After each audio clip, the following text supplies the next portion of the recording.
প্রিয় ছাত্রছাত্রী, edu creative YouTube চ্যানেলে তোমাদের ওয়েলকাম। আশা করি তোমরা সবাই ভালো আছো।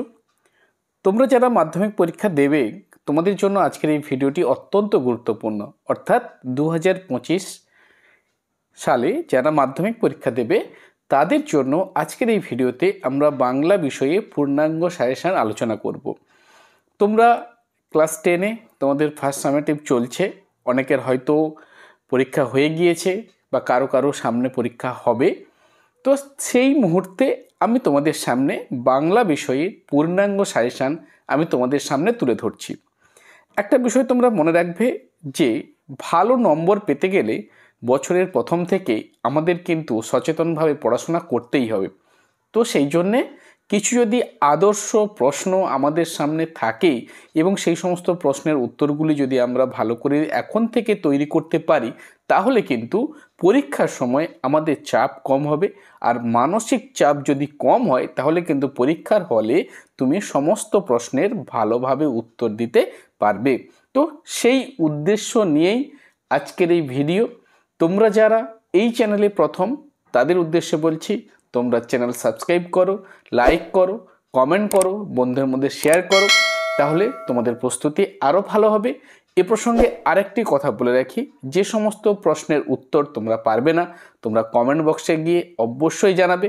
আমি চেষ্টা করব সেই প্রশ্নের উত্তর সহ ছোট্ট একটি ভিডিওর মাধ্যমে তোমাদের সামনে সেই প্রশ্নের উত্তর তুলে ধরার। এছাড়া এর পরবর্তী সময়ে আমরা বিভিন্ন অধ্যায়ভিত্তিক এমসিকিউ, এসএকিউ, বড় প্রশ্ন নিয়ে আলোচনা করব, ব্যাকরণ পোর্শন নিয়ে আলোচনা করব। সেই সঙ্গে সঙ্গে আমাদের যেগুলো নির্মিতি অংশে রয়েছে, প্রবন্ধ রচনা, বঙ্গানুবাদ বা প্রতিবেদন, সংলাপ, সে সমস্ত কিছু বিষয় নিয়ে কিন্তু আমরা আলোচনা করব, যাতে তোমাদের ক্ষেত্রে বিষয়টি অত্যন্ত সহজ হয়ে ওঠে, যাতে পরবর্তীকালে তোমাদের পরীক্ষাতে সমস্ত ধরনের প্রশ্নের উত্তর তোমরা খুব সহজেই করতে পারো। আজকের এই ভিডিওতে আমরা আমাদের নির্মিতি এবং ব্যাকরণ অংশ বাদ দিয়ে বাকি অংশ, অর্থাৎ গদ্য, পদ্য, নাটক বা প্রবন্ধ, এই সমস্ত বিষয় নিয়ে পূর্ণাঙ্গ সাজেশন আমি তোমাদের সামনে তুলে ধরছি। পরের একটি ভিডিওতে, 2-3 দিন পরে একটি ভিডিওতে, সেখানে আমরা নির্মিতি অংশের সাজেশন নিয়ে আলোচনা করব।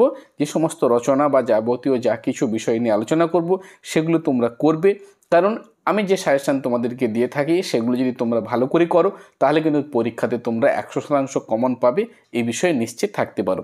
প্রশ্ন যেভাবে সাজিয়েছি আমি, সেই সমস্ত প্রশ্নের উত্তর এখন থেকে তৈরি করে নিতে পারলে তাহলে কিন্তু তোমরা যে ধরনেরই প্রশ্ন আসুক না কেন তার উত্তর খুব সহজেই দিতে পারবে। এবার একটু দেখে নাও, আমরা সরাসরি এবার সাজেশনে প্রবেশ করছি। দেখো, গল্পের সাজেশন তোমরা জানো যে আমাদের বাংলা ক্লাস 10 বাংলা বিষয়ের 5টি গল্প রয়েছে: জ্ঞানচক্ষু, বহুরূপী, পথের দাবি, অদলবদল আর নদীর বিদ্রোহ। তো এর মধ্যে আমাদেরকে কিন্তু এবছর খুব ভালোভাবে যেটি করতে হবে সেটি হচ্ছে নদীর বিদ্রোহ এবং অদলবদল। এই দুটি গল্প 5 নম্বরের জন্য খুব গুরুত্বপূর্ণ। এই দুটি গল্প আমরা খুব ভালো করে করব। তার আগে এটুকু বলে রাখি, এখন কিন্তু যদি তোমরা প্রশ্নের প্যাটার্ন দেখো তাহলে বুঝতে পারবে আনকমন লাইন তুলে তোমাদের প্রশ্ন হচ্ছে। সেই জন্য আমি একটি লাইনের সঙ্গে আরও কতগুলো আনকমন লাইন যোগ করে যার উত্তর একই হবে, সেই জন্য আমি অথবা দিয়ে প্রশ্ন তৈরি করেছি, যেগুলি তোমাদের পরীক্ষার হলে বুঝতে এবং উত্তর করতে সুবিধা হবে। সেই জন্য হয়তো প্রশ্নের আকার বড় হতে পারে, কিন্তু সমস্ত প্রশ্নের উত্তর একটাই হবে। হয়েছে? এবং 3 নম্বরের জন্য আমাদেরকে যেটি করতে হবে, জ্ঞানচক্ষু এবং বহুরূপী। তাহলে এই 4টি গল্প যদি আমরা 5 নম্বর এবং 3 নম্বরে তৈরি করে নিতে পারি তাহলে কিন্তু আমাদের আর সমস্যা থাকবে না। চলো এরপর আমরা সরাসরি সাজেশনের মধ্যে প্রবেশ করছি। নদীর বিদ্রোহ অবশ্যই করতে হবে, কারণ এই প্রশ্নটি এই গল্প থেকে প্রশ্ন 5 নম্বরে আসবেই আসবে। 5 নম্বরের প্রথম যে প্রশ্ন, আরও বেশি ভয়ঙ্কর, আরও বেশি অপরিচিত মনে হইল। ভয়ঙ্কর অপরিচিত মনে হওয়ার কারণ কি? তার কাছে নদীর পরিচিত রূপটি কেমন ছিল? হয়েছে? তাহলে অথবা দিয়ে যদি প্রশ্ন আসে, চাঞ্চল্য যেন ছিল পরিপূর্ণতার আনন্দের প্রকাশ, মন্তব্যটি ব্যাখ্যা করো। অথবা দিয়ে প্রশ্ন, আজ যেন নদী খেপিয়া গিয়েছে। আজ বলতে কোন দিনের কথা বলা আছে? বক্তার কেন এমন মনে হয়েছে? তাহলে দেখো, এতগুলো লাইন তুলে যে প্রশ্ন হবে সেই প্রশ্নের উত্তর কিন্তু একই হবে। মনে রাখবে, কারণ এখন আমরা দেখতে পাচ্ছি পরীক্ষার প্রশ্নপত্র একটু আনকমন বা অপরিচিত লাইন যেটা তোমাদের কাছে অপরিচিত, কারণ তোমরা টেক্সট একটু ঠিকঠাক করে যদি পড়ো তাহলে সবই পরিচিত, কিন্তু বিষয়গুলো আমাদের কাছে একটু মনে হয় আনকোরা বা একটু অপরিচিত, সেই জন্য আমি অথবা দিয়ে সমস্ত লাইনগুলো তুলে ধরলাম যেগুলো তোমাদের সুবিধা হবে। 2 দিকে যে প্রশ্নের উত্তর তোমাদেরকে করতে হবে, নদীকে এভাবে ভালোবাসিবার একটা কৈফিয়ত নদের চাঁদ দিতে পারে, কৈফিয়ত কি, কৈফিয়ত দেওয়ার প্রয়োজন হয়েছিল কেন। 3 দিকে যে প্রশ্ন, জলপ্রবাহকে আজ তাহার জীবন্ত মনে হইতেছিল, কার কেন জলপ্রবাহকে জীবন্ত মনে হয়েছিল। অথবা দিয়ে এখানে একটি প্রশ্ন আমি দিয়েছি, তার সঙ্গে খেলায় যোগ দিয়ে চিঠিখানা যেন তাড়াতাড়ি লুকাইয়া ফেলিয়াছে, কে কার সঙ্গে খেলায় যোগ দিয়েছিল, কেন সে খেলায় যোগ দিয়েছিল, তার খেলাটি কী ছিল। হয়েছে, এই প্রশ্নগুলো তোমাদেরকে করতে হবে। এরপরে দেখো 4 দেখে, এতকাল নদের চাঁদ গর্ব অনুভব করিয়াছে, কি নিয়ে নদের চাঁদ গর্ব অনুভব করত, তার কোন উপলব্ধি সেই গর্বকে ক্ষুণ্ণ করেছে। নদের চাঁদ ছেলে মানুষের মতো উৎসুক বোধ করতে লাগিল, ছেলে মানুষের মতো বলার কারণ কি, নদের চাঁদের উৎসুক হওয়া বা হয়েছিল কেন।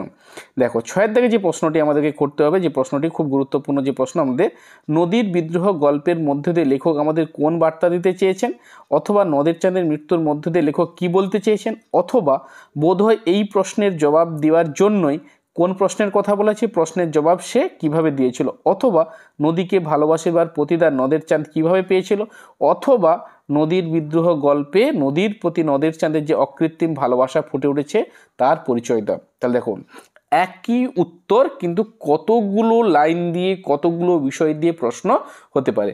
হয়েছে, 6টি প্রশ্ন আলোচনা করলাম। এরপরে দেখো বাকি যে প্রশ্ন রয়েছে আমাদের একটু ঠিক করে নিচ্ছি, তারপরে তোমাদের সামনে আমি তুলে ধরছি। দেখো এরপরে আমাদের 7 দাগে যে প্রশ্ন রয়েছে আমরা দেখতে পাচ্ছি, বলছে 7 দাগে যে প্রশ্ন, নদীর বিদ্রোহের কারণ সে বুঝিতে পারিয়াছে, নদীর বিদ্রোহের কারণ কি ছিল, সে কিভাবে তা বুঝতে পেরেছিল। 8 দাগে যে প্রশ্ন, নদীর বিদ্রোহের গল্পের কেন্দ্র চরিত্র নদের চাঁদের চারিত্রিক বৈশিষ্ট্য গল্প অনুসারে আলোচনা করো। খুব গুরুত্বপূর্ণ কিন্তু একটি প্রশ্ন, এটা তোমরা তৈরি করে নেবে। 9 দাগে যে প্রশ্ন, নিজের এই পাগলামিতে যেন আনন্দ উপভোগ করে, কার পাগলামির কথা বলা হয়েছে, তার পাগলামির পরিচয় দাও। অথবা নদীর জন্য এমন পাগল হওয়া কি তার সাজে, কার পাগলামির কথা বলা হয়েছে, তার পাগলামির পরিচয় দাও। অথবা দিয়ে সে প্রায় কাঁদিয়া ফেলিয়াছে, সে বলতে কাকে বোঝানো হয়েছে, তার কান্নার কারণ কি, এই ঘটনা বক্তার কোন দিক প্রতিফলিত হয়েছে। 10 দাগে যে প্রশ্ন, নদী হইতে একটা অশ্রুতপূর্ব শব্দ উঠিতেছিল, কে শব্দটি শুনেছিল, শব্দ শুনে তার কি মনে হয়েছিল, তার মানসিক প্রতিক্রিয়া বর্ণনা করো। তাহলে দেখো 10টি প্রশ্ন আমি তোমাদেরকে দিয়েছি নদীর বিদ্রোহ গল্প থেকে। এই 10টি প্রশ্ন তার সঙ্গে অথবা দিয়ে যে বিষয় লাইনগুলো রয়েছে সেগুলো যদি তোমরা ভালো করে এখন থেকেই সমস্ত প্রশ্নের উত্তর ঠিকঠাকভাবে একটু তৈরি করে নিতে পারো, গল্পটি ভালো করে পড়ে নিতে পারো, তাহলে কিন্তু তোমাদের বিষয়টি বুঝতে এবং গল্পের উত্তর তৈরি করতে খুব সুবিধা হবে।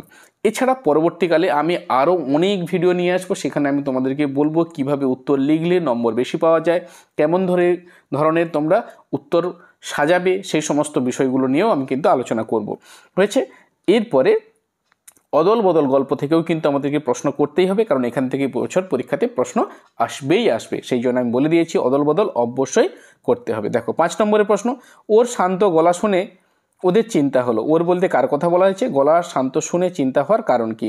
2 দিকে যে প্রশ্ন, হঠাৎ অমৃতের মাথায় একটা বুদ্ধি খেলে গেল, অমৃতের মাথায় কখন কি বুদ্ধি খেলেছিল। অথবা দিয়ে ওদের তখন বুকের ধুকপুকুনি বন্ধ হওয়া জোগাড়, ওরা কারা, ওদের ওইরূপ অবস্থার কারণ কি, কিভাবে অবস্থা স্বাভাবিক হয়েছিল। অথবা দিয়ে ভয়ে অমৃতের বুক ঢিপ ঢিপ করছিল, কিসের ভয়, কিভাবে ভয় কেটেছিল। 3 থেকে যে প্রশ্ন, উনি 10 বছরে অমৃতকে জড়িয়ে ধরলেন, উনি কে, কেন উনি অমৃতকে জড়িয়ে ধরেছিলেন। 4 থেকে যে প্রশ্ন আমরা দেখতে পাচ্ছি, বলছে অমৃতের জবাব আমাকে বদলে দিয়েছে, অমৃতের কোন জবাব কাকে বদলে দিয়েছে এবং কেন। 5 থেকে যে প্রশ্ন, ও আমাকে শিখিয়েছে খাঁটি জিনিস কাকে বলে, ও বলতে কার কথা বলা হয়েছে, সে কাকে কিভাবে শিখিয়েছিল। 6 থেকে যে প্রশ্ন, অমৃত সত্যি তার বাবা মাকে খুব জ্বালিয়েছিল, অমৃত কিভাবে বাবা মাকে জ্বালাতন করেছিল, আর অবশেষে অমৃতের মা কি করেছিলেন। অথবা দিয়ে এখানে একটি প্রশ্ন, ও মরিয়া হয়ে বলল, ওকে মরিয়া হয়ে কি বলল, তার ফল কি হয়েছিল। 7 থেকে যে প্রশ্ন, আজ থেকে আমরা অমৃতকে অদল আর হিসাবকে বদল বলে ডাকবো, বক্তাকে তার এই উক্তির অন্তর্নিহিত তাৎপর্য আলোচনা করো।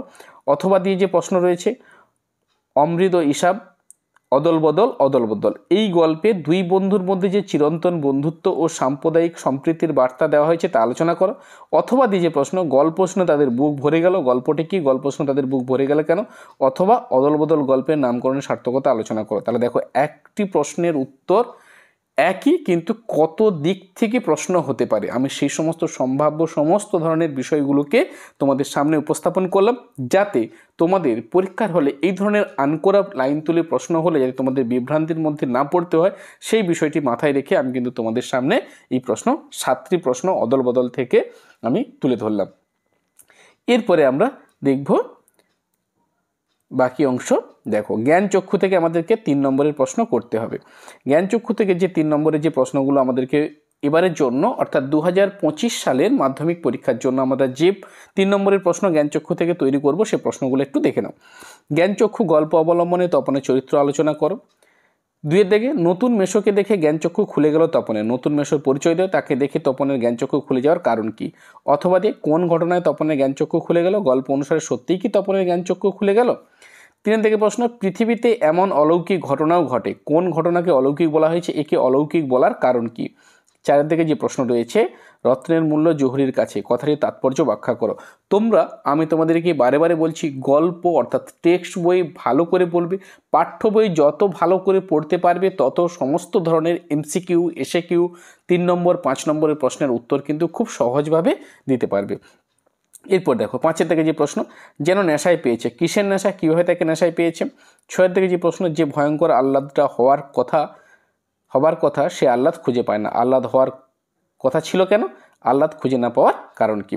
7 থেকে যে প্রশ্ন, যে শুধু এই দুঃখের মুহূর্তে গভীরভাবে সংকল্প করে তপন কি সংকল্প করে, তপনের এরূপ উপলব্ধির কারণ কি। দেখো এরপর দেখো, অথবা দিয়ে কতগুলো লাইন আছে এখানে। তার চেয়ে দুঃখের কিছু নেই, তার চেয়ে অপমানের, কার এই কথা মনে হয়েছে, জীবনের কোন অভিজ্ঞতার মধ্যে দিয়ে সে এই সিদ্ধান্তে পৌঁছেছে। অথবা দিয়ে প্রশ্ন, আজ যেন তার জীবনের সবচেয়ে দুঃখের দিন, কিভাবে তার জীবনের সবচেয়ে দুঃখের দিন হয়ে উঠলো তার বর্ণনা দাও। 8 দাগে, তপন বিহল দৃষ্টিতে তাকায়, কার প্রতি তাকায়, বিহল দৃষ্টিতে তাকায় কেন। 9 দাগে, ক্রমশ কথাটা ছড়িয়ে পড়ে, ও কথাটা বলতে কোন কথাকে বোঝানো হচ্ছে, কথাটা ছড়িয়ে পড়ার পরবর্তী পরিস্থিতি কি হয়েছিল। তোমরা এই যে জ্ঞানচক্ষু গল্প, খুব সহজ গল্প, খুব সুন্দরভাবে গল্পটি তোমরা পাঠ্য বইতে পড়বে, বা আমিও এই পরবর্তীকালে গল্পটি বিষয়বস্তু নিয়ে তোমাদের সামনে একটি ছোট্ট ভিডিও নিয়ে আসবো, সেটাখানেও তোমরা জানতে পারবে। এই গল্প ভালো করে পড়ে নিতে পারলে, গল্পটি এত সহজ সরল ভাষায় আমাদের সামনে আশাপূর্ণা দেবী উপস্থাপন করেছেন, তাহলে আমরা কি করবো, এই গল্পটি ভালো করে পড়লে গল্প থেকে যে কোনো ধরনের প্রশ্ন আসুক না কেন আমরা তার উত্তর কিন্তু খুব সহজেই নিজের ভাষায় লিখতে পারবো। হয়েছে। 10 থেকে যে প্রশ্ন হচ্ছে, জ্ঞানচক্ষু গল্পে তপন নতুন মেশোর কী কী বৈশিষ্ট্য প্রত্যক্ষ করেছে তা লেখো। 11 থেকে, মাসি বলে মেশোর উপযুক্ত কাজ হবে, সেটা কোন কাজের কথা বলেছে হবে, সেটা মেশোর উপযুক্ত কেন। তারপর 12 থেকে, সারা শরীর তার রোমাঞ্চে কাঁটা দিয়ে উঠলো, কোন প্রসঙ্গে, কার, কেন সারা শরীর কাঁটা দিয়ে উঠলো, আর তার মানে তপনকে এখন লেখক বলা চলে। কোন প্রসঙ্গে এই উক্তি, এরূপ বলার কারণ কি। তপন লজ্জা ভেঙে পড়তে যায়, তপন লজ্জা পায় কেন, লজ্জা ভেঙে কি পড়তে যায় এবং কি দেখে, আর তপন যেন কোথায় হারিয়ে যায়, তপন কোথায় কেন হারিয়ে যায়। তাহলে দেখো 14টি প্রশ্ন হলেও কি হবে, প্রশ্নগুলি এতটাই সহজ সরলভাবে তোমাদের সামনে আমি উপস্থাপন করলাম, যেখানে কিন্তু তোমরা খুব সুন্দরভাবে সমস্ত প্রশ্নের উত্তর কিন্তু নিজেরা তৈরি করে নিতে পারবে। 3 নম্বরের প্রশ্ন, এগুলি তোমরা টেক্সট বই ভালো করে পড়ো, এখান থেকে কিন্তু তোমরা ভালো করে উত্তর করতে পারবে। তাহলে আমি কি বললাম, 5 নম্বরে যদি শুধু তোমরা নদীর বিদ্রোহ আর 3 নম্বরের জন্য যদি তোমরা জ্ঞানচক্ষু যদি করে নিতে পারো, তাহলে কিন্তু তোমরা 5 নম্বর এবং 3 নম্বর কিন্তু কমন পেয়েই যাবে। বাকি গল্পগুলো যদি তোমাদের কাছে একটু কষ্টকর মনে হয়, সেটা তোমরা নাও করতে পারো। এরপরে দেখো, আমরা বহুরূপী থেকে কিন্তু এই বছরের জন্য আমাদেরকে 3 নম্বরের গল্প, 3 নম্বরের প্রশ্নের জন্য এই গল্পটি তৈরি করতে হবে। দেখো, বহুরূপী থেকে 3 নম্বরের অবশ্যই করতে হবে। আমি বলে দিয়েছি যে কোন কোন অধ্যায়গুলো আমাদেরকে খুব ভালো করে তৈরি করতে হবে। 3 নম্বরের যে প্রশ্নগুলো রয়েছে, সে ভয়ানক দুর্লভ জিনিস, কোন জিনিসের কথা বলা হয়েছে, তা দুর্লভ কেন। এখানে হরিদ্বার হবে, এটা হটা উঠেনি। হরিদ্বার প্রাণের মধ্যেই যেন একটা বাধা আছে, বাক্যটির অর্থ পরিস্ফুট করো। 3 দাগে, হরিদ্বার উনানের হাঁড়িতে অনেক সময় শুধু জল ফোটে, ভাত ফোটে না, এর প্রেক্ষাপট হরিদ্বার দারিদ্র্যপীড়িত জীবনযাত্রার পরিচয় দাও। 4 দাগে, কি অদ্ভুত কথা বললেন হরিদ্বার, বক্তার কাছে হরিদ্বার অদ্ভুত কথা বলে মনে হয়েছে কেন। 5 দাগে, হরিদ্বার জীবনে সত্য একটা নাটকীয় বৈচিত্র্য আছে, হরিদ্বারকে তার জীবনের নাটকীয় বৈচিত্র্য কীভাবে গল্পে ধরা পড়েছে। দেখো, এই গল্পগুলোও কিন্তু খুব সহজ সরল ভাষায় কিন্তু আমরা দেখতে পাই। সুবোধ ঘোষের বহুরূপী গল্প আমাদের কাছে একেবারে সহজ সরলরূপে কিন্তু ধরা দিয়েছে। 6 থেকে যে প্রশ্ন আমরা দেখতে পাচ্ছি, অদিষ্ট কখনো হরিদ্বার এই ভুল ক্ষমা করবে না, হরিদ্বার কী ভুল করেছিল, অদিষ্ট ক্ষমা না করার পরিণাম কি।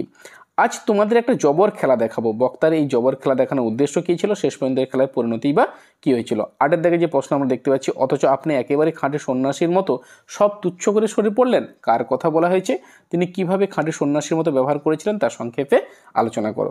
এবং 9 দাগে যে প্রশ্ন আমরা দেখতে পাচ্ছি, আমি বিরাগী, রাগ নামে কোনো রিপু আমার নেই। বক্তা কোন প্রসঙ্গে কথা বলেছেন, এই উক্তির প্রেক্ষিতে বক্তার চরিত্র গল্পে যেভাবে বর্ণিত হয়েছে তা আলোচনা করো।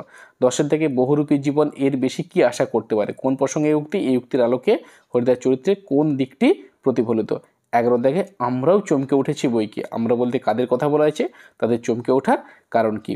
এবং 12 দাগে যে প্রশ্ন আমরা দেখতে পাচ্ছি, হরিদার কাছে আমরাই গল্প করে বললাম, হরিদার কাছে কারা কি গল্প করেছিল। অথবা যে প্রশ্ন, জগদীশবাবু যে কি কাণ্ড করেছেন শোনেননি হরিদা, বক্তা কে বা কারা, তার জগদীশবাবুর কাছে কি কাজের কথা বলা হয়েছে। অথবা গল্প শুনে খুব গম্ভীর হয়ে গেলেন হরিদা, কারা গল্প শুনিয়েছিল, গল্পটি কি ছিল তা লেখো। অথবা বাহ এ তো বেশ মজার ব্যাপার, মজার ব্যাপারটি কি তা উল্লেখ করো। তাহলে দেখো, প্রশ্ন হয়তো অনেকগুলো তোমাদের সামনে মনে হচ্ছে যে অনেক প্রশ্ন, এত প্রশ্ন উত্তর আমরা কিভাবে তৈরি করব। কিন্তু একটি বিষয় তোমরা মনে রেখো, এখন কিন্তু মাধ্যমিক বা উচ্চ মাধ্যমিক সর্বক্ষেত্রে যদি আমরা দেখি ভালো করে, পরীক্ষার প্রশ্নপত্রের মান কিন্তু যথেষ্ট স্ট্যান্ডার্ড এবং তারা কিন্তু আনকমন বা আননোন লাইন তুলে পরীক্ষাতে প্রশ্ন করছে। তো সেই সমস্ত বিষয় সম্ভাব্য মাথায় রেখে বছরের প্রথম থেকে যদি আমরা একটু সচেতনভাবে পড়তে পারি, তাহলে কিন্তু আমাদের কাছে কোনো কিছু চাপ বলে মনে হবে না। আর প্রশ্নের ধরনগুলো আমি যেভাবে তোমাদেরকে একটা সায়েন্টিফিক ওয়েতে প্রশ্নগুলো তুলে ধরেছি, সেগুলো যদি তোমরা তৈরি করে নিতে পারো উত্তর, তাহলে কিন্তু তোমাদের কোনো প্রশ্নই অজানা থাকবে না, কোনো উত্তর তোমরা লিখতে তোমাদের সমস্যা হবে না। 13 দাগে একঘেয়ে কাজ করতে ভয়ানক আপত্তি, কার একঘেয়ে কাজ করতে আপত্তি এবং কেন। 14 দাগে আপনি কি ভগবানের চেয়েও বড়, আপনি বলতে কাকে বোঝা হচ্ছে আর তাকে এই কথা বলা হয়েছে কেন। তাহলে এই 14টি প্রশ্নও তোমরা তৈরি করে নিতে পারো। তাহলে আমি তোমাদেরকে আবারও বলছি, যদি তোমরা 5 নম্বরের নদীর বিদ্রোহ করে নিতে পারো এবং 3 নম্বরের বহুরূপী থেকে বা জ্ঞানচক্ষু থেকে যে কোনো একটা টপিক তোমরা বেছে নিতে পারো, জ্ঞানচক্ষু, এগুলো থেকে করে নিলেই 5 এবং 3 নম্বরের সমস্ত প্রশ্নই কিন্তু তোমরা কমন পেয়ে যাবে। এরপরে দেখো, আমাদেরকে কবিতা থেকে কোন প্রশ্ন করতে হবে সেই বিষয়টা আমরা এবার একটু দেখব। দেখো, কবিতা তোমরা জানো যে আমাদের যে সমস্ত কবিতাগুলো রয়েছে এই বছরের জন্য যদি আমরা দেখি, 5 নম্বরের জন্য আমাদের কি করতে হবে, আফ্রিকা, অভিষেক এবং অস্ত্রের বিরুদ্ধে গান। আর 3 নম্বরের জন্য আয় আরও বেঁধে বেঁধে থাকি, অসুখে একজন আর প্রলয় উল্লাস। আমি তোমাদেরকে যেটুকু বলবো, যদি তোমরা শুধু 5 নম্বরের জন্য আফ্রিকা কবিতা এবং 3 নম্বরের জন্য আয় আরও বেঁধে বেঁধে থাকি এবং অসুখী একজন, এই তিনটি কবিতা যদি তোমরা ভালো করে তৈরি করে নিতে পারো এর প্রশ্ন উত্তর, তাহলে কিন্তু তোমাদের আর কোনো সমস্যা হবে না। তাহলে কি বললাম, 5 নম্বরের জন্য শুধু আফ্রিকা, 3 নম্বরের জন্য আয় আরও বেঁধে বেঁধে থাকি এবং এর সঙ্গে অসুখী একজন, এই তিনটে কবিতার সমস্ত প্রশ্ন উত্তর তৈরি করে নাও, দেখবে তোমরা সমস্ত প্রশ্ন কিন্তু পরীক্ষাতে কমন পেয়ে যাবে। এবার আমরা দেখব আফ্রিকা। 5 নম্বরের জন্য আমাদেরকে এই কবিতা অবশ্যই করতে হবে। দেখো, 5 নম্বরের জন্য তাহলে কি, আফ্রিকা কবিতায় মানবতার যে মর্মমানে ধ্বনিত হয়েছে তা কবিতা অবলম্বনে আলোচনা করো। 2 দিকে চিরচিহ্ন দিয়ে গেল তোমার অপমানিত ইতিহাসে, কাকে কথা বলা হয়েছে, কিভাবে তার অপমানিত ইতিহাসে চিরচিহ্ন মুদ্রিত হলো। অথবা চিরচিহ্ন কিভাবে দিয়ে গেল তোমার অপমানিত ইতিহাসে, তোমার বলতে কার কথা বলা হয়েছে, তার অপমানিত ইতিহাসের সংক্ষিপ্ত পরিচয় দাও। হয়েছে।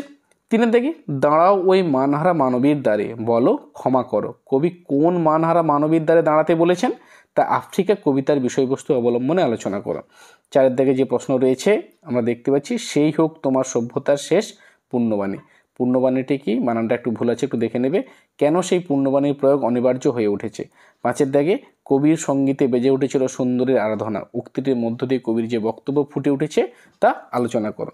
6 দাগে প্রদোষকাল ঝঞ্ঝা বাতাসে রুদ্ধশ্বাস, যখন গুপ্ত গহ্বর থেকে পশুরা বেরিয়ে এলো। প্রদোষকাল ঝঞ্ঝা বাতাসে রুদ্ধশ্বাস বলতে কবি কি বোঝাতে চেয়েছেন, গুপ্ত গহ্বর থেকে পশুদের বেরিয়ে আসা কোন ঐতিহাসিক ঘটনার ইঙ্গিত বহন করে। হয়েছে। 6 দাগে প্রশ্ন হয়েছে। এরপরে দেখো আমাদের সাথে, হায় ছায়াবৃতা বলার কারণ কি, তার সম্পর্কে কবি কি বলেছেন তার সংক্ষেপে আলোচনা করো। 8 দাগে সভ্যের বর্বর লোভ নগ্ন করলো আপন নির্লজ্জ অমনসতা, আফ্রিকা কবিতায় এই মর্ম সত্যটি কিভাবে প্রতিফলিত হয়েছে। 9 দাগে বিদ্রুপ করেছিল ভীষণকে, বিরূপের ছদ্মবেশে সংখ্যাকে চাচ্ছিলে হার মানাতে। ভীষণকে বিদ্রুপ করা বলতে কি বোঝানো হয়েছে, আফ্রিকা কবিতায় বিরূপের ছদ্মবেশে সংখ্যাকে হার মানানোর তাৎপর্য কবিতা অবলম্বনে বুঝিয়ে দাও। 10 দাগে এলো ওরা লোহার হাতকড়ি নিয়ে, ওরা কারা, ওদের নগ্নরূপের পরিচয় দাও।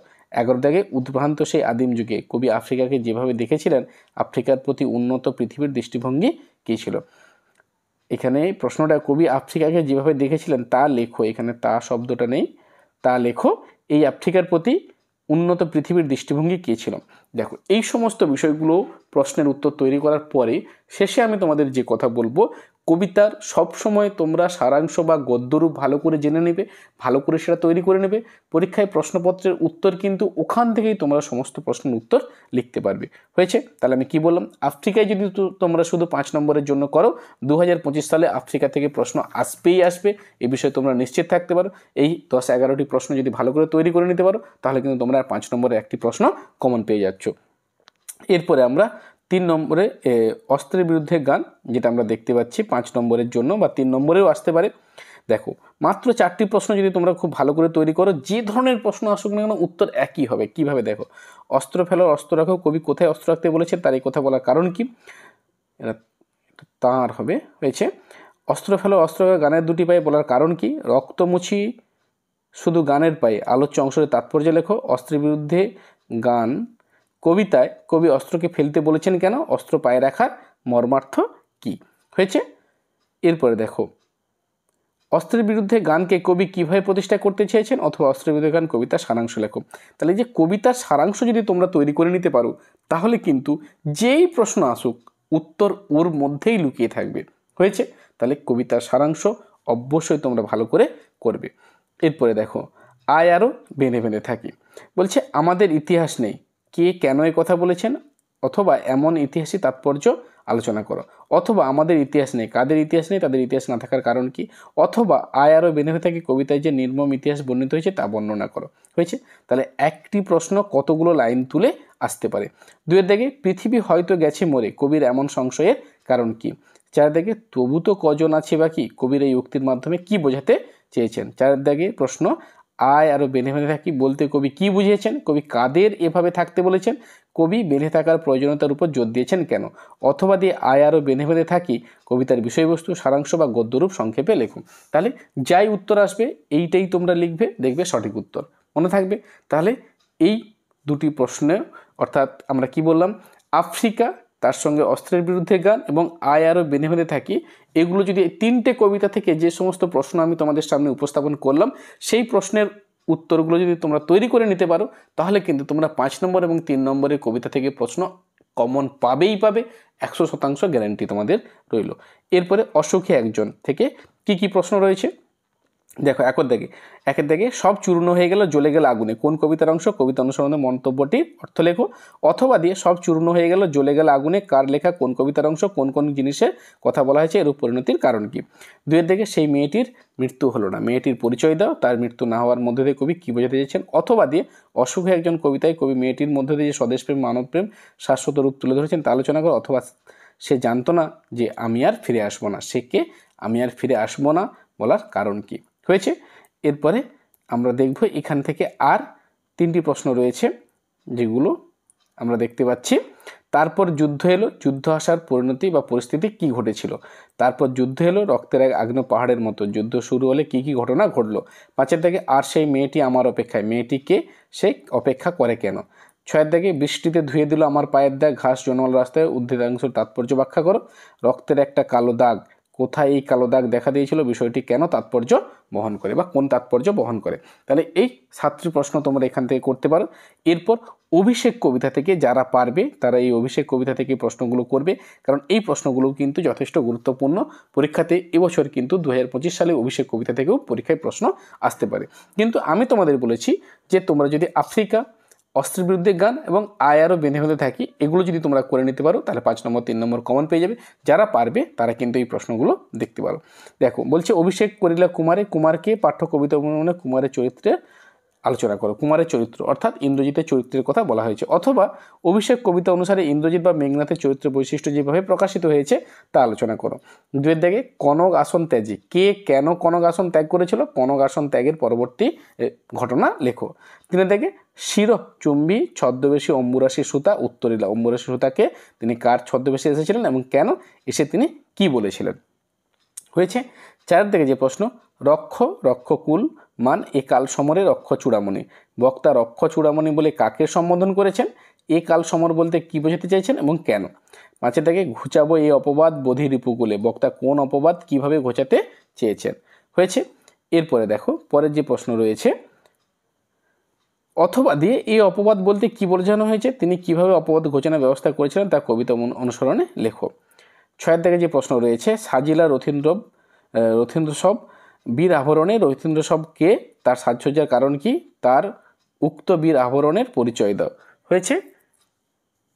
এরপর দেখো এই সাজসজ্জার বর্ণনায় কবি যে দুটি পৌরাণিক প্রসঙ্গের উল্লেখ করেছেন সেগুলির বর্ণনা দাও। 7 দাগে বিদায় এবে দেহ বিধুমুখী কে, বিধুমুখী শব্দের অর্থ কি, তার কাছে কেন বিদায় চাওয়া হয়েছে। অথবা দিয়ে বক্তাকে এখানে কাকে বিধুমুখী বলা হয়েছে, উক্তির মধ্যে দিয়ে বক্তার যে চরিত্র গৌরব ফুটে উঠেছে তা কবিতা অবলম্বনে লেখো। অথবা বিধুমুখী কাকে বলা হয়, তিনি বক্তাকে কি বলেছিলেন, তার উত্তরে বক্তা কি বলেছিলেন। হয়েছে। এবং 8 দাগে কাঁপিলা লঙ্কা কাঁপিলা জলধি কার লেখা, কোথা থেকে নেওয়া হয়েছে, লঙ্কা কেন কেঁপে উঠলো বা এরূপ পরিস্থিতির প্রেক্ষাপট আলোচনা করো। 9 দাগে কে কবে শুনেছ পুত্র ভাসে শিলা জলে, কে কবে শুনেছ লোক মরি পুনঃ ভাসে, বক্তাকে তার এ কথা বলার কারণ কি, এই উক্তির মধ্য দিয়ে বক্তা নিজেকে কতটা অসহায় মনে করেছেন। তাহলে অভিষেক কবিতা থেকে এই প্রশ্নগুলো আছে, এর সঙ্গে সঙ্গে আরও কয়েকটি প্রশ্ন আছে, তোমরা এটা দেখে নাও।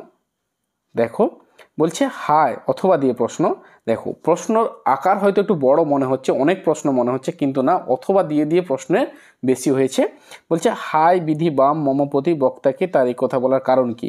10 দাগে নমি পুত্র পিতার চরণে করজোড়ে কইলা, পিতা ও পুত্রকে পুত্র করজোড়ে কি বলল, পিতা কি প্রত্যুত্তর দিয়েছিল। অথবা পিতা পুত্রের পরিচয় দাও। পাঠ্যাংশ অবলম্বনে পিতা ও পুত্রের মধ্যে যে কথোপকথন হয়েছিল তার নিজের ভাষায় লেখো। 11 দাগে যে প্রশ্ন, যথা নাসিতে তারকে মহাসুর কিংবা যথা বৃহন্নলারূপী কিরীটি, বৃহন্নলারূপী কিরীটিকে তার বৃত্তান্তটি বর্ণনা করো, নাসিরে তারকে মহাসুর বলতে কি বোঝানো হয়েছে। 12 দাগে রত্নাকর রত্নতমা ইন্দিরা সুন্দরী, উত্তরিলা ইন্দিরা সুন্দরীকে, তার উত্তরটি কী ছিল, উত্তরে মেঘনাথের প্রতিক্রিয়া কী ছিল। 13 দাগে জিজ্ঞাসীরা মহাবাহু বিস্ময় মানিয়া কাকে মহাবাহু বলা হয়েছে, প্রসঙ্গ উল্লেখ করে তার বিস্ময়ের কারণ বর্ণনা করো। এরপর প্রলয় উল্লাস, যারা পারবে তারা এই প্রশ্নের উত্তরগুলো করতে পারো, আর বাকিদের আমি বলবো তৈরি করার সেভাবে কোনো প্রয়োজন নেই, তোমরা শুধু এমসিকিউ এসএকিউর জন্য প্রলয় উল্লাস পড়তে পারো। বাকি তোমাদেরকে আমি যেটা আগেও বললাম এখনও বলছি, 5 নম্বরের জন্য আফ্রিকা বড়জোর অভিষেক কবিতা করতে পারো, 5 নম্বরের জন্য আফ্রিকা এবং অভিষেক, 3 নম্বরের জন্য তোমরা অস্ত্রের বিরুদ্ধে গান এবং আয় আরও বেঁধে বেঁধে থাকি, এই কবিতাগুলি করলেই তোমরা 5 নম্বর এবং 3 নম্বরের প্রশ্ন কমন পেয়ে যাবে। হয়েছে। যারা পারবে তারা এই প্রলয় উল্লাস কবিতা করতে পারো। এখান থেকে যে প্রশ্নগুলো আছে আমি একটু আস্তে আস্তে তোমাদের সামনে তুলে ধরছি, এগুলো তোমরা একটু করে নিতে পারো। হয়েছে, না করলেও চলবে। এরপরে আমি তোমাদেরকে আমরা করব প্রবন্ধের সাজেশান। অর্থাৎ তোমরা জানো আমাদের সিলেবাসে 2টো প্রবন্ধ রয়েছে, এই 2টো প্রবন্ধের সাজেশান আমরা এবার একটু আলোচনা করব, কারণ প্রবন্ধ থেকে আমাদেরকে প্রশ্নের উত্তর করতেই হবে। একটি 5 নম্বরের প্রশ্ন থাকে, আমাদেরকে তার মধ্যে 2টো প্রশ্ন থাকে, তার মধ্যে একটি উত্তর করতে হবে। অর্থাৎ আমাদের এই সিলেবাসে প্রবন্ধ বলতে বাংলা ভাষায় বিজ্ঞান আর রয়েছে কি হারিয়ে যাওয়া কালিকলম, এই 2টো আমরা ভালো করে করব। প্রশ্নগুলো দেখো, বলছে ফাউন্টেন পেন বাংলায় কী নামে পরিচিত, হারিয়ে যাওয়া কালিকলম থেকে নেওয়া হয়েছে। নামটি কার দেওয়া বলে উল্লেখ করা হয়েছে, ফাউন্টেন পেনের জন্ম ইতিহাস লেখো। 2 দাগে আমরাও কালি তৈরি করতাম নিজেরাই, কালি কারা তৈরি করতেন, তারা কিভাবে কালি তৈরি করতেন। অথবা দিয়ে আমরাও কালি তৈরি করতাম নিজেরাই, কালি তৈরির পদ্ধতি সংক্ষেপে লেখো।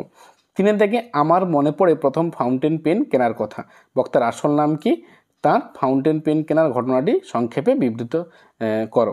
হয়েছে। কলমকে বলা হয় তলোয়ারের চেয়েও শক্তিধর, বিষয়টি ব্যাখ্যা করো, এমন কথা বলার কারণ কি। হয়েছে। পরের প্রশ্ন 5 দাগে কালি কলমের প্রতি ভালোবাসা হারিয়ে যাওয়া কালি কলম প্রবন্ধে কীভাবে ফুটে উঠেছে তা আলোচনা করো। 6 দাগে যে প্রশ্ন রয়েছে, এত বছর পরে সেই কলম যখন হাতছাড়া হওয়ার উপক্রম তখন মনে কষ্ট হয় বই কি, লেখক যেসব কলমের কথা বলেছেন তার পরিচয় দাও। এ প্রসঙ্গে কালি তৈরির ঘরোয়া পদ্ধতিটি আলোচনা করো। 7 দাগে আশ্চর্য, সবই আজ অবলুপ্তির পথে, সবই পরিচয় দাও, উল্লিখিত বিষয়টি কিভাবে আজ অবলুপ্তির পথে আলোচনা করো। 8 দাগে বিশ্বের জ্ঞানাঞ্জন শলাকা ছিল সর্বার্থেই শলাকার, জ্ঞানাঞ্জন শলাকার বলতে লেখক কী বুঝেছেন, সে কথা বলতে গিয়ে কথকের অতীতচারী মানসিকতার পরিচয় দাও। এরপরে দেখো, কলম আজ তাদের কাছে অস্পৃশ্য, তাদের বলতে কাদের কথা বলা হয়েছে, তাদের কাছে কলম আজ অস্পৃশ্য কেন। 10 দাগে এই দোষ থেকে মুক্ত না হলে বাংলার বৈজ্ঞানিক সাহিত্য সুপ্রতিষ্ঠিত হবে না। এই দোষ বলতে কোন দোষের কথা বলা হয়েছে, এই দোষ কীভাবে মুক্ত করা যায় তা আলোচনা করো, অর্থাৎ বাংলা ভাষায় বিজ্ঞান। অথবা দিয়ে বাংলা বিজ্ঞান চর্চা এখন নানা রকম বাধা আছে, বাধা বা সমস্যাগুলি কী কী তার দূরীকরণের উপায় লেখো। এবং 11 দাগে তাদের মোটামুটি 2টি শ্রেণীতে ভাগ করা চলে। বিজ্ঞান বিষয়ক বাংলা গ্রন্থের পাঠকদের যে 2টি শ্রেণীতে ভাগ করা যায় তাদের পরিচয় দাও। দেখো মাত্র এই 11টি প্রশ্ন আমি 2টি প্রবন্ধ থেকে দিলাম। এই প্রশ্নগুলি যদি তোমরা তৈরি করে নিতে পারো তাহলে প্রবন্ধ থেকে তোমাদেরকে যে 5 নম্বরে একটি প্রশ্নের উত্তর করতে হয় তা কিন্তু তোমরা কমন পাবে, এই বিষয়ে তোমরা নিশ্চিত থাকতে পারো। এরপরে দেখো আমরা সহায়ক পাঠ আমাদের রয়েছে কোনি, সেখান থেকে আমাদেরকে একটি 5 নম্বরের প্রশ্ন দুটি 5 নম্বরের প্রশ্নের উত্তর করতে হয়। সেই প্রশ্নগুলো আমরা একটু আলোচনা করব। দেখো 1 দাগে কি বলছে, আজ বারুণী গঙ্গায় আজ কাঁচা আমের ছড়াছড়ি, বারুণী কি, গঙ্গা তীরে বর্ণনা পাঠ্যাংশে কীভাবে ধরা পড়েছে তা আলোচনা করো। অথবা বারুণী কি, বারুণীর দিনে গঙ্গার ঘাটে যে দৃশ্যটি ফুটে উঠেছে তা লেখো। একটি কথা আমি তোমাদেরকে বলি, তোমরা যদি বিগত বছরের প্রশ্নগুলো ভালো করে দেখো তাহলে বুঝতে পারবে যে এই সহায়ক পাঠের প্রথমের দিকে একটি প্রশ্ন থাকে এবং শেষের দিকে একটি প্রশ্ন থাকে, এবং একটি প্রশ্ন কিন্তু তোমাদের মোটিভেশন করার জন্য সেরকম ধরনের একটি প্রশ্ন থাকে। তো প্রথমের দিকে এই যে প্রশ্নগুলো আমি দিচ্ছি এখান থেকে কিন্তু একটি প্রশ্ন তোমরা পরীক্ষাতে পেতে পারো, এটা আশা করতেই পারো। 2 দিকে সেই জন্য শুধু শরীর গঠন গড়লেই হয় না, মনকেও গড়তে হয়। কে কখন মন্তব্যটি করেন, মন্তব্যটি ব্যাখ্যা করো।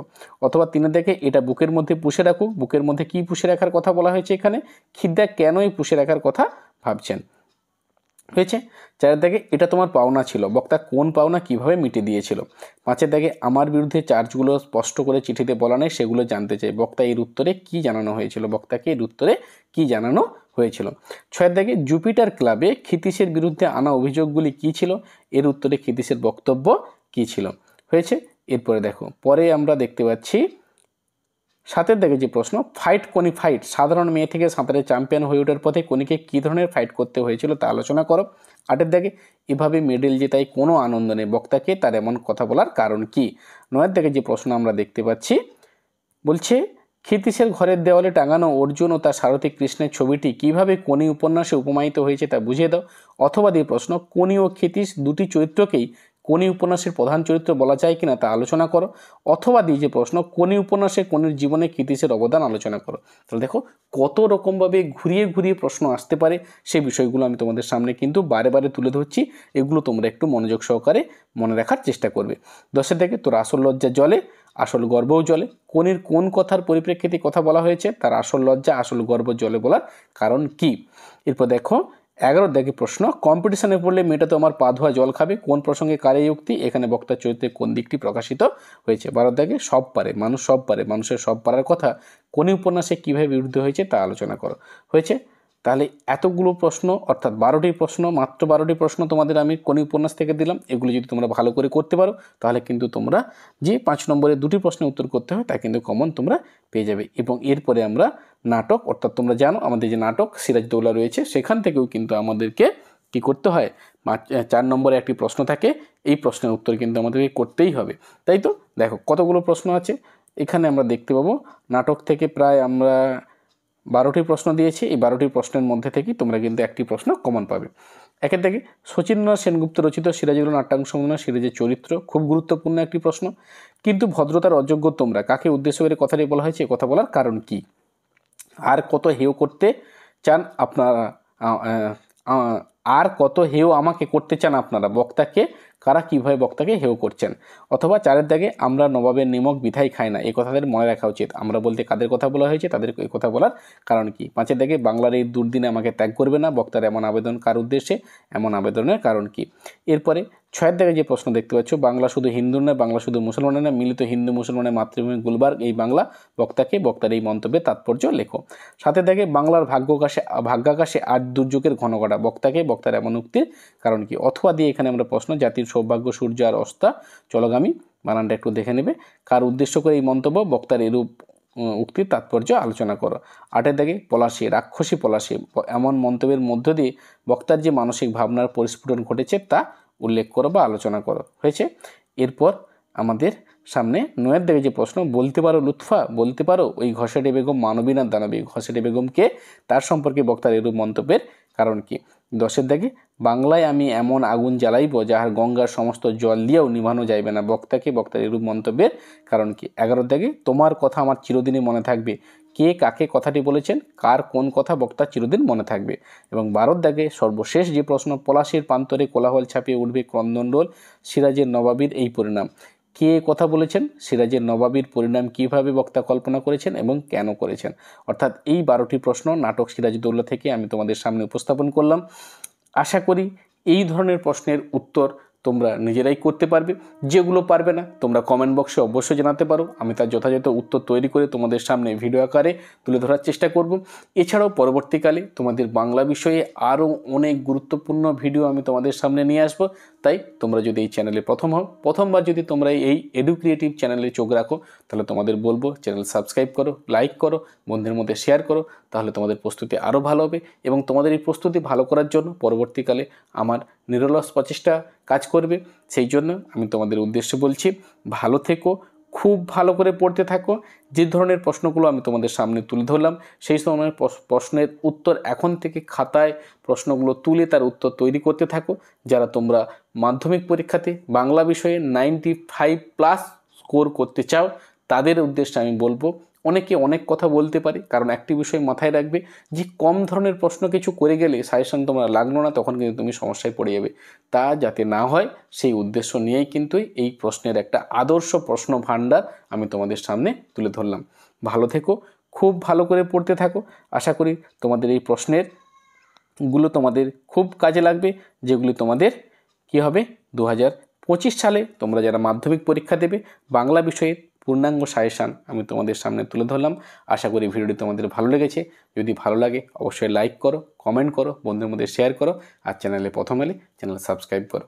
ভালো থেকো, খুব ভালো করে পড়তে থাকো। পরবর্তী ভিডিওতে তোমাদের সঙ্গে কথা হবে।